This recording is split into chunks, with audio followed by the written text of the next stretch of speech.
Le meurtre du général iranien Qassem Soleimani fait du Moyen-Orient une poudrière. Dimanche, le chef du Hezbollah, Hassan Nasrallah, a averti que l'armée américaine en paiera le prix. Le chef du groupe chiite libanais soutenu par l'Iran a déclaré que la sanction viserait la présence militaire américaine dans la région, mais que des civils américains tels que des hommes d'affaires, des ingénieurs, des journalistes et des médecins devraient être épargnés. Le même jour, le Premier ministre israélien Benjamin Netanyahou a une nouvelle fois justifié la décision américaine. Il a déclaré que Qassem Soleimani avait initié, planifié et mené de nombreuses attaques terroristes dans la région et au-delà. Il a également estimé que le général iranien était responsable de la mort de nombreux citoyens américains et autres innocents.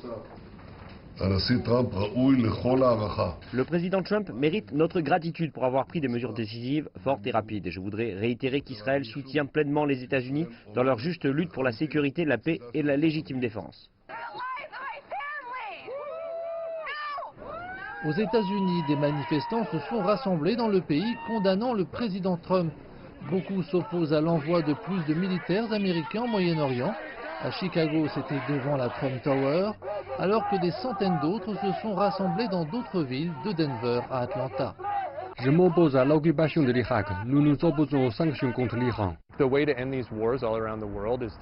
La manière de mettre fin à ces guerres partout dans le monde passe par la mobilisation populaire. Nous avons besoin de milliers de personnes dans les rues pour s'opposer aux guerres et faire savoir au gouvernement américain que même s'il dit qu'il fait cela en notre nom, ce n'est pas le cas et nous ne le soutenons pas. Le proche allié de l'Iran, la Syrie, a fermement condamné cet acte.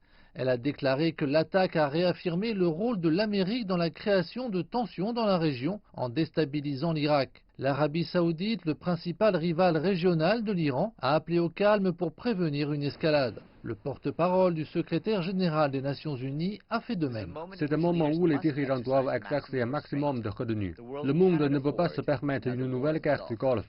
Le ministre chinois des Affaires étrangères, Wang Yi, s'est quant à lui entretenu avec son homologue iranien Javad Zarif.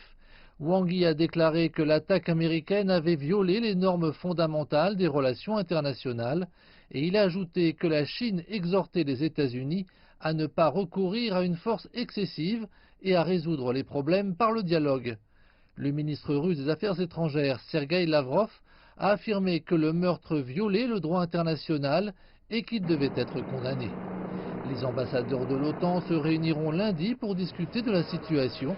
La réunion d'urgence à Bruxelles a été organisée peu après la décision de suspendre sa mission de formation en Irak sur les risques de sécurité.